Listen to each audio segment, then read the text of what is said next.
Hello everyone. So today is a demonstration of the ulna. Ulna is middle side of the bone of the forearm. So you have already studied the radius, which is the lateral side bone of the forearm. Now the medial side bone of the forearm, that is ulna. Ulna is post axial bone and which corresponds to the fibula in the lower limb, which you have already studied. As ulna is a long bone, so ulna has upper end, lower end and intervening shaft. So starting with the upper end. Upper end of the ulna consists of two processes. You can see the process over here is the coronoid process and the process over here is the oblique process. And two notches. The notch over here is the trochlear notch and the notch over here is the radial notch. As the name says that trochlear notch of the ulna fits in respect to the trochlea of the humerus. So here is the trochlea of the humerus. So trochlear notch of the ulna fits in the trochlea of the humerus. And this coronoid process comes in contact of the coronoid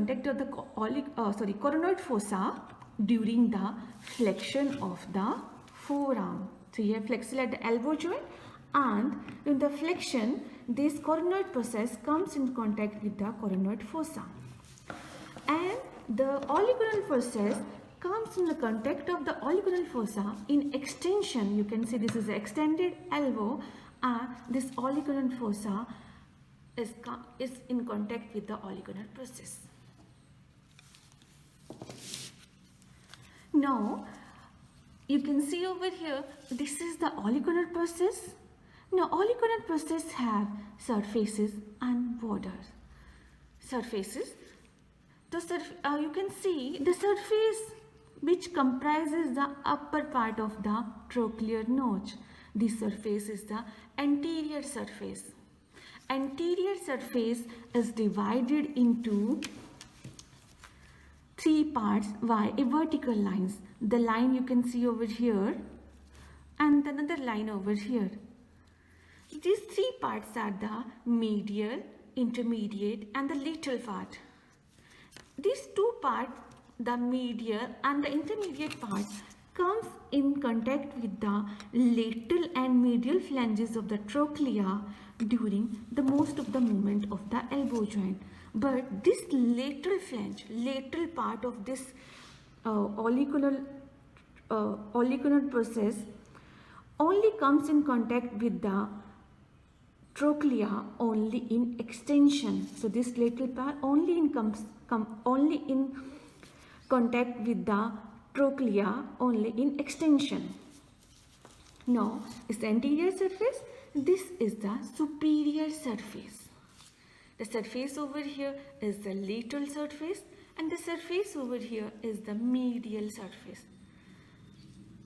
This is the posterior surface. Posterior surface which is subcutaneous, and you can see it forms the triangle-like structure. This is the posterior surface of the oblique process. Now this is the coronoid process. Now coronoid process again have surfaces.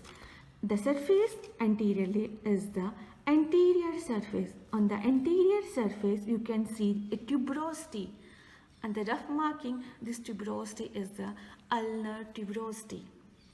The surface on this aspect is the lateral surface, and the lateral surface you can see the notch over here is the radial notch.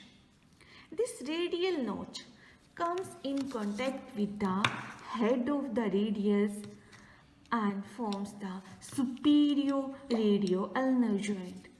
The anterior and the posterior margin of the radial notch gives attachment to the annular ligament, and along the annular ligament and this notch there forms the osteoligamentous ring,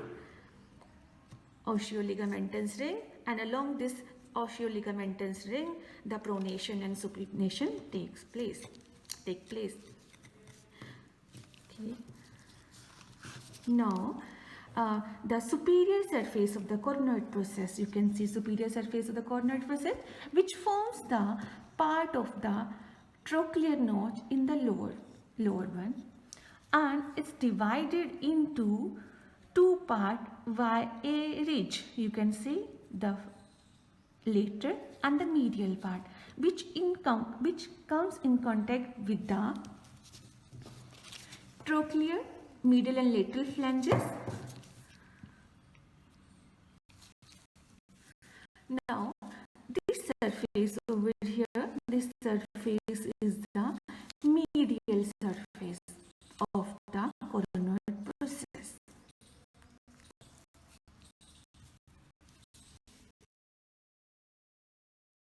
Now, the shaft of the ulna. The shaft of the ulna is triangular in the upper part and is cylindrical in the lower part. You can see over here, it's triangular in the upper part and cylindrical in the lower part.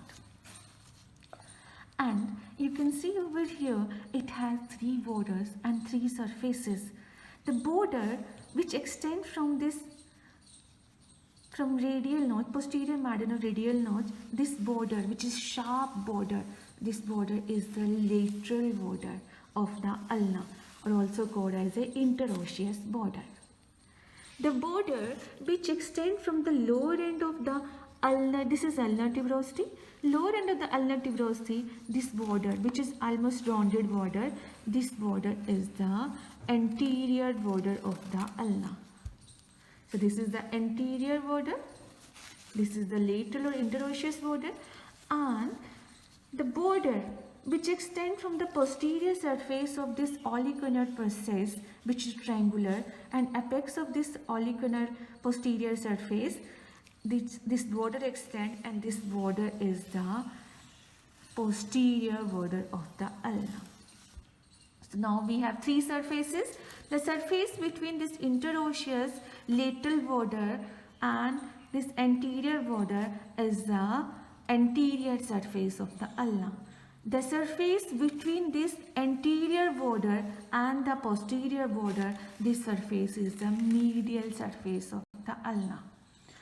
The surface between the interosseous border and the posterior border is the posterior surface of the ulna. This is the posterior surface of the ulna. And now the lower end.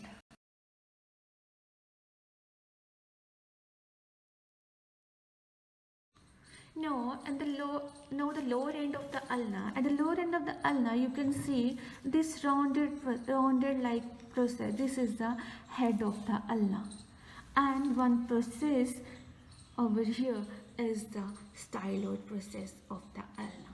Now, with this knowledge, we are proceeding with the anatomical position of the ulna or side identification. So, look for the trochlear notch. The trochlear notch at the upper end should place at the upper end, and this concavity of this trochlear notch should face in front. So place this trochlear notch in front, concavity or trochlear notch in front, and look for sharp interosseous border. The sharp interosseous border should be placed laterally. This is lateral sharp interosseous border should place laterally. The ulnar tuberosity should face anteriorly, and radial notch should place lateral. And look for the lower end. Lower end comprises of head of the ulna, and there is a process called styloid process. It should be directed posterior-medially. You can also look for the posterior part, posterior border, which is subcutaneous and is sinus in curve. This posterior border is subcutaneous, and this extends from the triangular posterior surface of the obliquar process. So with these points, you can hold this ulna in anatomical position, and this is the left ulna. See over here.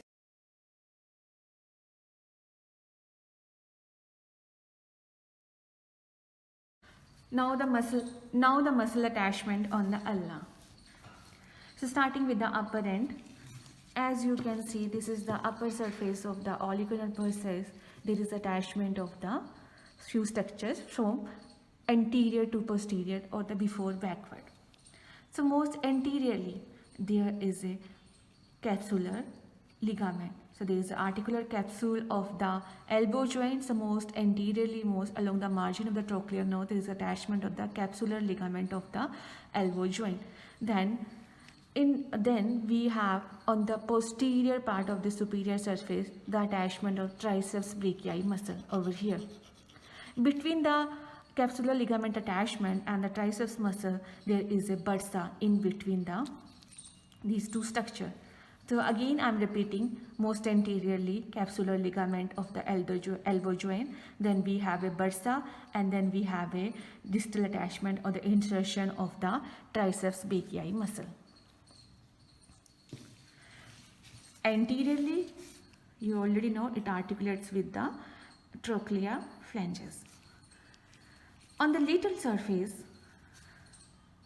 there is attachment of few structures. So most anteriorly, again the capsular ligament of the elbow joint. Then we have a radial collateral ligament. And then we have the distal attachment or the insertion of the anconeus muscle, which extends also on this surface. So again capsular ligament of the elbow joint, then we have a radial collateral ligament, and then we have a anconeus muscle distal attachment. On the medial surface, as you saw on the medial surface, from anterior to posteriorly, again the capsular ligament. Then we have a oblique and the posterior band of the ulnar collateral ligament. Then we have flexor carpi ulnaris, and posterior to that we have highest origin of the flexor digitorum profundus muscle. So again I am repeating, capsular ligament of the elbow joint, oblique and the posterior band of the ulnar collateral ligament. Then we have flexor carpi ulnaris, and then flexor digitorum profundus muscle. This is the attachment on this olecranon process. Now the coronoid process. On the anterior surface of the coronoid process, this rough marking is called ulnar tuberosity, and also the anterior surface of coronoid process, which gives insertion to the brachialis muscle. And the medial margin of the, you can see over here, the medial margin of this anterior surface of this coronoid process is raised, and there is a tubercle over here. This tubercle gives attachment to the anterior band of the ulnar collateral ligament. Then this anterior margin from above to downward, above there is attachment of flexor digitorum superficialis. Then we have a pronator teres, and sometimes the flexor pollicis longus muscle. So this medial margin of the anterior surface gives attachment to the structures most superiorly flexor digitorum superficialis, pronator teres, and then we have a occasional head of the flexor pollicis longus.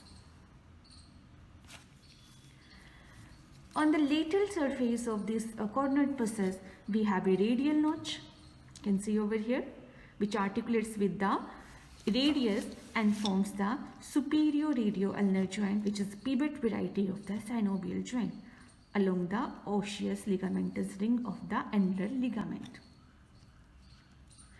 The posterior margin of this radial notch at extend downward, it is raised, and this raised margin is called as a supinator crest, which gives origin to the deep fiber of the supinator muscle.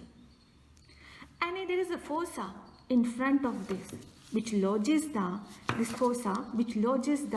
radial tuberosity during supination and the pronation.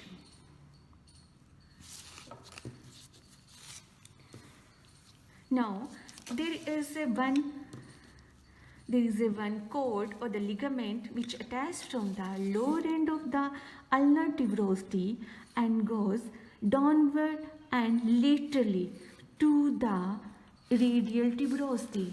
This oblique vein is the oblique cord, which is the remnant of the flexor pollicis longus, degenerated part of the flexor pollicis longus.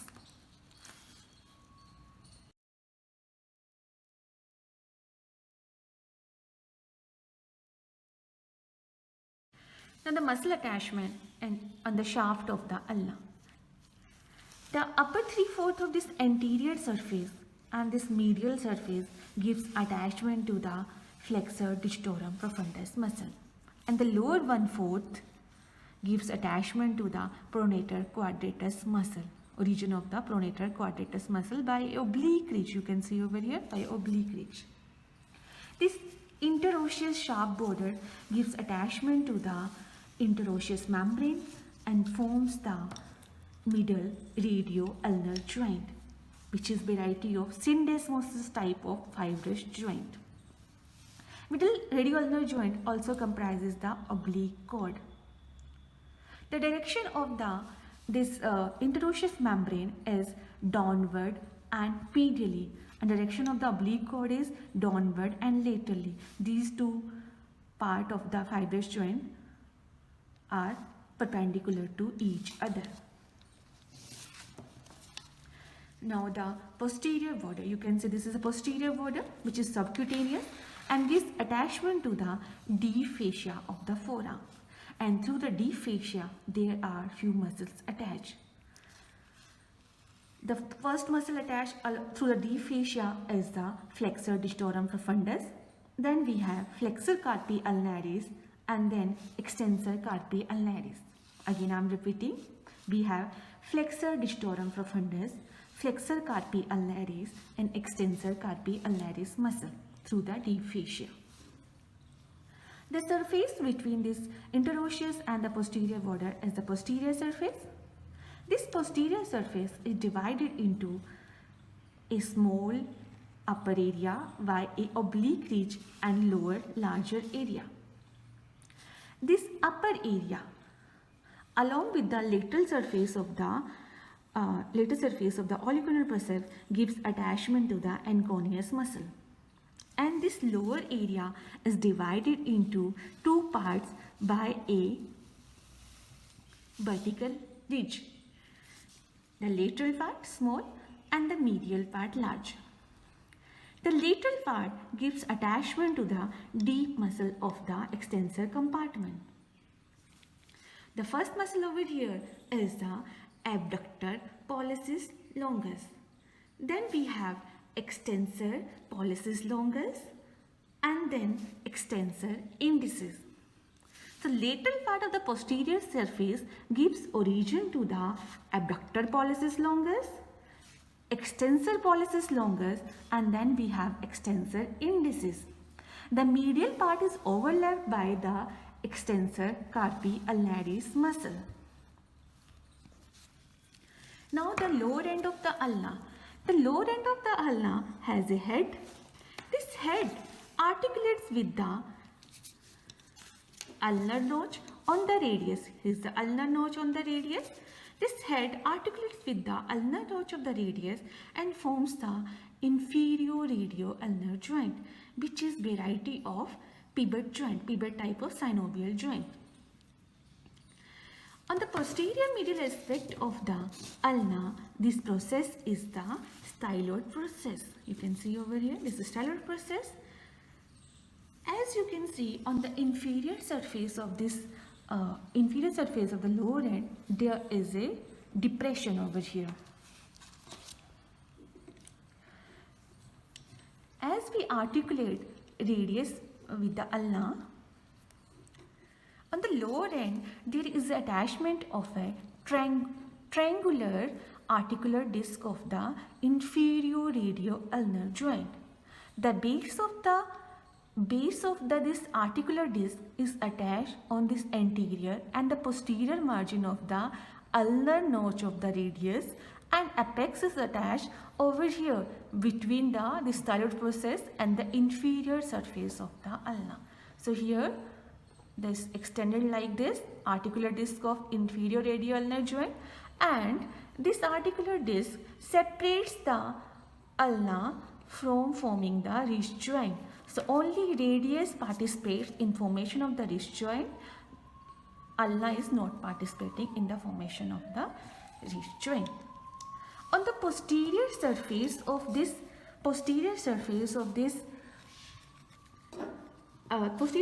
the lower end of the ulna, there is a groove. You can see this groove loses the tendon of extensor carpi ulnaris muscle.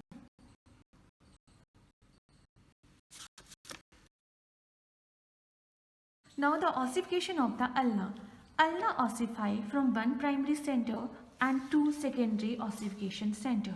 The primary ossification center for the shaft appears during the 8th week of intrauterine life. For the upper end, the upper surface of the oligoclonal process, the secondary ossification center appear during the 10th year, and it unites with the shaft during the 15th to 16th year.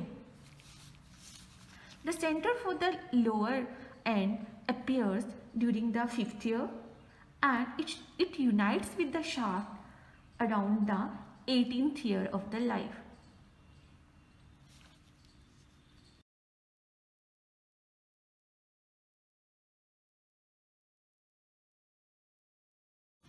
Now this end unites with the bone last, so this end is the growing end of the ulna, the lower end of the ulna.